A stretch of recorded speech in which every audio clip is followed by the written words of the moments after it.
নমস্কার বন্ধুরা, আপনাদের সকলকে আমার চ্যানেলে স্বাগত জানাচ্ছি। বন্ধুরা, আজকে আমরা দেখছি কি কলা আমরা প্রত্যেকেই বাড়িতে এনে থাকি এবং প্রত্যেকেই আমরা খেতে ভালোবেসে থাকি।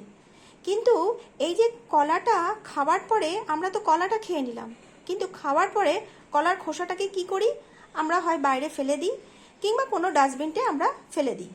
কিন্তু আমরা যদি এই কলার খোসাটাকে ফেলে না দিয়ে রেখে দিই, তাহলে কিন্তু আমরা এই খোসাটা থেকে খুব সুন্দর এবং খুব ভালো একটি গাছের জন্য তরল জৈব সার তৈরি করতে পারি। এই সারটা কিন্তু আমাদের গাছের পক্ষে খুবই উপকারী হয়ে থাকবে। তো বন্ধুরা, আজকে আপনাদেরকে দেখাবো এই কলার খোসা দিয়ে আমি কিভাবে খুব সহজে এবং খুব তাড়াতাড়ি একটা সুন্দর তরল জৈব সার কিভাবে আমি গাছের জন্য তৈরি করছি, সেটাই আমি আপনাদেরকে দেখাবো। তো বন্ধুরা, চলুন কিভাবে কি করছি সেটা দেখাই।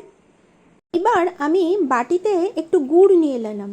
গুড়টা যেহেতু শক্ত, সেহেতু আমি এটাকে কি করব, জলের মধ্যে একটু রেখে নেব যাতে গুড়টা তাড়াতাড়ি গলে যায়, তাহলে আমার ফার্টিলাইজারটা তৈরি করতে সুবিধা হবে।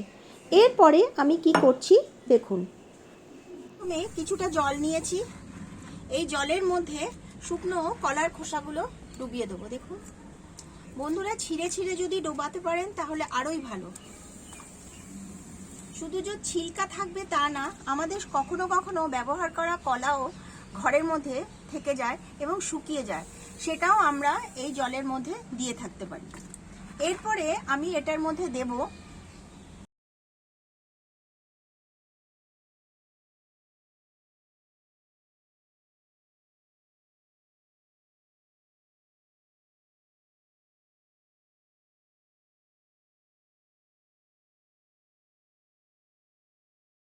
আমি ঢাকনা দিয়ে এখন 10 দিন অপেক্ষা করব। বন্ধুরা, আজকে আমি আপনাদেরকে দেখাতে চলেছি অতি সহজে কিভাবে ঘরে বসে কলার খোসা দিয়ে 100% একটা অর্গানিক ফার্টিলাইজার তৈরি করা যায় এবং সেটা কীভাবে ব্যবহার করবেন সেটাও আপনাদেরকে দেখাবো এবং তার কি গুণাগুণ আছে সেটাও আপনাদেরকে আমি পুরোটা বলবো। আমার বাগানি বন্ধুরা যদি জানেন এই কলার খোসা থেকে কি ধরনের ফার্টিলাইজার আমরা পেয়ে থাকি এবং তার কি গুণাগুণ আছে, আমি 100% কনফিডেন্স আজকের এই ভিডিওটা দেখার পরে আমার কোনো বাগানি বন্ধু আর কলার খোসাটাকে ফেলবে না এবং সেটাকে রেখে তার যথাযথ সঠিক উপায় এই গাছের ক্ষেত্রে করে থাকবে। কারণ কলার খোসা থেকে আমরা বিভিন্নভাবে উপকৃত হয়ে থাকি, সেটা সম্পূর্ণ আপনাদেরকে আজকে আমি জানাবো। আজকে আমাদের 10 দিন পুরো কমপ্লিট হয়ে গেল।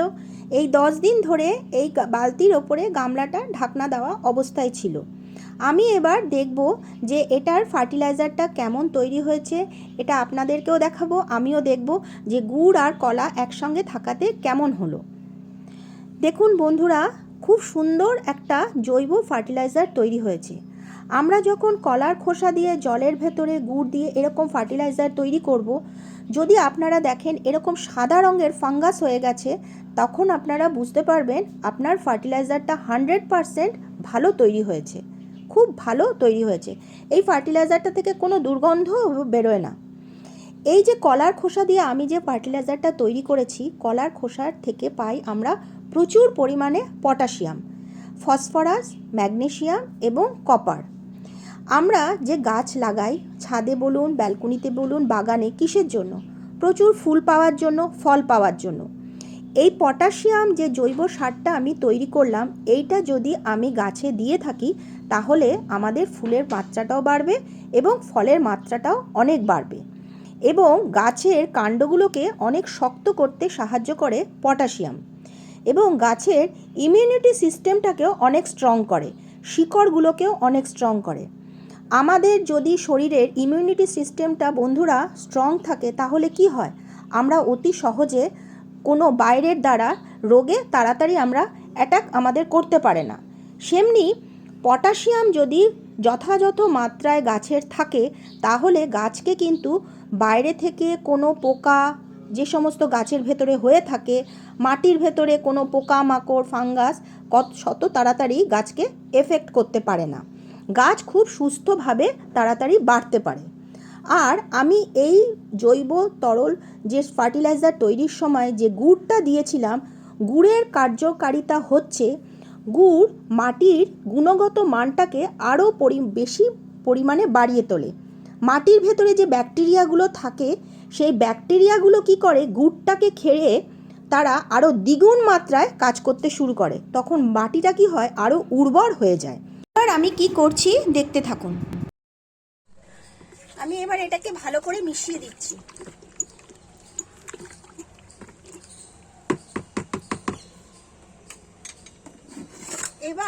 এইবার আমি একটা ছাঁকনি নিয়ে পুরো ফার্টিলাইজারটাকে ভালোভাবে ছেঁকে নিলাম, যাতে কোনো একটা দানাও না এই জলের ভেতরে থাকে, তাহলে কি গাছের ভেতরে দিতে অসুবিধা হয়ে থাকবে। আমার সুন্দর একটা ফার্টিলাইজার তৈরি হয়ে গেল। এবং যে বাকি যে কলার খোসাটা রয়েছে, এই কলার খোসার ভেতরে আমরা আরেকবার জল দিয়ে আগামী 10 দিন রেখে আরেকবার একটা ফার্টিলাইজার তৈরি করতে পারি, কিন্তু তারপরে এই কলার খোসাটা কোনো গাছের ভেতরে দিয়ে দিলেই ভালো হবে। আমার তৈরি হয়ে গেল একটা 100% অর্গানিক, একটা ন্যাচারাল জৈব ফার্টিলাইজার। বন্ধুরা, আমরা তৈরি করে নিলাম একটা অর্গানিক ফার্টিলাইজার, যার মধ্যে রয়েছে প্রচুর পরিমাণে পটাশিয়াম। এইবার আমি একটা খালি বয়ম নিলাম, এই বয়মের ভেতরে এই অর্গানিক ফার্টিলাইজারটা রেখে দিচ্ছি। দেখুন, এটা আপনারা 3-4 মাস অনায়াসে বাড়িতে রেখে দিতে পারেন এবং গাছের ক্ষেত্রে ব্যবহার করতে পারেন। কিন্তু আপনাদের এই বয়মটাতে যাতে কোনো রোদ্দুর না লাগে বা কোনো গরম জায়গায় রাখবেন না, একটা ঠান্ডা জায়গাতে যেখানে রোদ না লাগে সেরকম জায়গায় আপনারা এটা নিশ্চিন্তে রেখে দিতে পারেন। এইবার আমি গাছে কিভাবে ব্যবহার করছি দেখুন। আমি এখানে প্লেন 5 মগ জল নিয়েছি। এইবার আমি এই ফার্টিলাইজারটা কি পরিমাণে মেশাচ্ছি দেখুন। আমি এবার এই ফার্টিলাইজারটাকে 1 মগ ভর্তি করে নিয়ে নিলাম। দেখুন, 1 মগ ভর্তি আমি এটার ভেতরে নিয়ে ঢেলে দিলাম। এরপরে আমি আরও হাফ মগ নিচ্ছি, মানে আমি 1.5 মগ ফার্টিলাইজারটা নিলাম আর প্লেন জল নিলাম 5। আমি যখন ভিজিয়েছিলাম তখন কিন্তু 1 লিটার জলের মধ্যে আমি 3 থেকে 4টে কলার খোসা দিয়েছিলাম, মানে কলার খোসা যতটা দেবেন তার 3 ডবল জলের ভেতরে আপনারা এই ফার্টিলাইজারটা করার সময় বসাবেন। ঠিক আছে, এইবার আমি গাছে কিভাবে দিচ্ছি আপনারা দেখুন।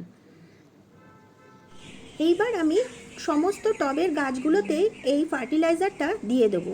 যে মাটির ধরন অনুযায়ী, গাছের সাইজ অনুযায়ী আমাকে ফার্টিলাইজারটা দিতে হবে।